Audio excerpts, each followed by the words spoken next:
గారు పవన్ కళ్యాణ్ గారు హీరోగా నటిస్తున్న హరిహర వీరమల్లు చిత్రం ఏదైతే ఉందో ఆ చిత్రంలోని హీరోగా పవన్ కళ్యాణ్ గారు నటిస్తున్నారు. ఆ సినిమా ఈ నెల 24వ తేదీ రోజు విడుదల కాబోతుంది. ఈ సినిమాలోని పాత్రలు కావచ్చు, ఈ సినిమాలోని కథనం కావచ్చు, ఈరోజు మా బహుజనులకి ఈ సినిమా పట్ల చాలా రకాలైన అభ్యంతరాలు ఉన్నాయి. ఈ హరిహర వీరమల్లు సినిమాలోని ఏదైతే హీరో ఉన్నాడో ఆ హీరో పాత్ర మా తెలంగాణ రాబిన్హుడ్, తెలంగాణ బంధుక్, ప్రజావీరుడు పండుగ సాయన్న జీవిత చరిత్రకు సంబంధించిన పాత్రగా మేము అనుకుంటున్నాం.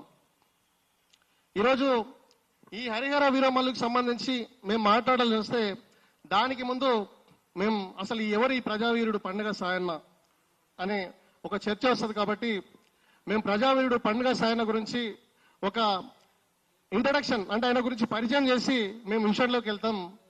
ప్రజావీరుడు పండుగ సాయన్న ఉమ్మడి మహబూబ్నగర్ జిల్లాలోని నవాపేట్ మండల్ మొరగోనిపల్లి అనే గ్రామంలో జన్మించిన వ్యక్తి. ఈయన ఆగస్టు 8వ తారీఖు నాడు జన్మించాడు. డిసెంబర్ 10వ తేదీ నాడు చనిపోయాడు.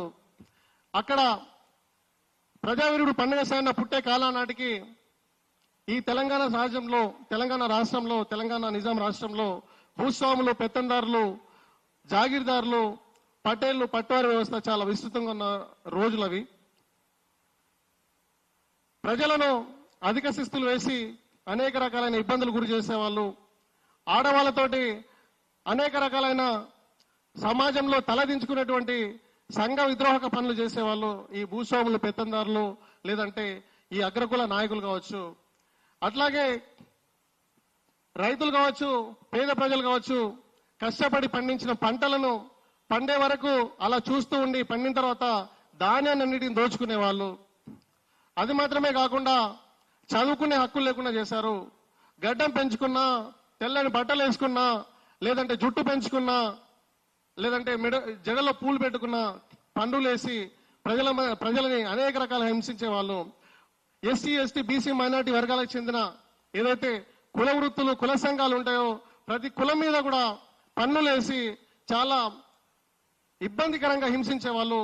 చాలా అనేక రకాలుగా కఠినమైన శిక్షలు విధించేవాళ్ళు. వాళ్ళని ప్రశ్నిస్తే చంపేవాళ్ళు. వాళ్ళకి ఎదురు తిరిగితే వాళ్ళ కుటుంబాన్ని నాశనం చేసేవాళ్ళు. వ్యవసాయం రైతులు చేసుకుంటే వ్యవసాయ కూలీగా కాకుండా వాళ్ళను ఆ వ్యవసాయ పనుల్లో చేసే ఒక బానిసలుగా మలిచి వాళ్ళు పండించిన పంటల్ని దోచుకునే వాళ్ళు. ఇట్లాంటి అస్పష్టమైన అసలు మనిషిగా బతకడానికి అవకాశం లేని సమయంలో అట్లాంటి కాలంలో ప్రజావీరుడు పండుగ సాయన్న పుట్టిండు. ఈరోజు ఆ వీరుడు బడుగు బలహీన అణగారిన వర్గాల యొక్క హక్కుల కోసం పోరాటం చేశాడు. వాళ్ళని బానిసత్వం నుంచి విముక్తి చేయడం కోసం పోరాటం చేశాడు. ఆ రోజుల్లో చదువుకోవడమే నేరం అనుకున్న రోజుల్లో మహిళలకి భజన మండల ద్వారా బొడ్డెమ్మ మండలాన్ని ఏర్పాటు చేసి విద్య చెప్పించిండు.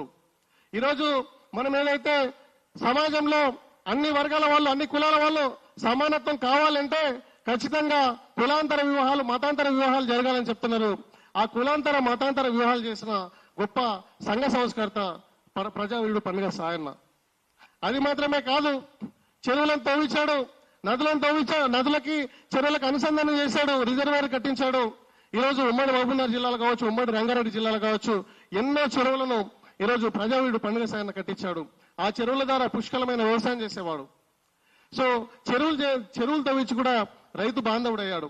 ఇట్లా చెప్పుకుంటూ పోతే ఎన్నో సామాజిక, సాంస్కృతిక, లేదంటే రైతులకు సంబంధించి, లేదంటే సమాజంలో మార్పు తీసుకురావడం కోసం, బానిసత్వం నుంచి విముక్తి చేయడం కోసం, ప్రతి ఒక్కరిని ఆత్మగౌరవం కోసం, బతకడం కోసం పోరాటం చేసిన గొప్ప యోధుడు ప్రజావీరుడు పండుగ సాయన్న.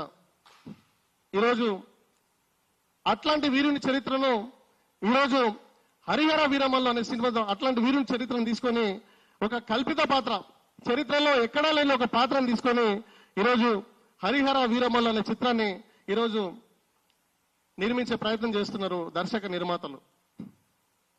అసలు పండుగ సాయనకి హరిహర వీరమల్లకు మరి సంబంధం ఏంటి, ఎక్కడ వాళ్ళిద్దరి మధ్య భేదాభిప్రాయాలు వస్తున్నాయి అనే అంశం మీద ఈరోజు మేము ఈ చర్చ తీసుకురావడం జరిగింది.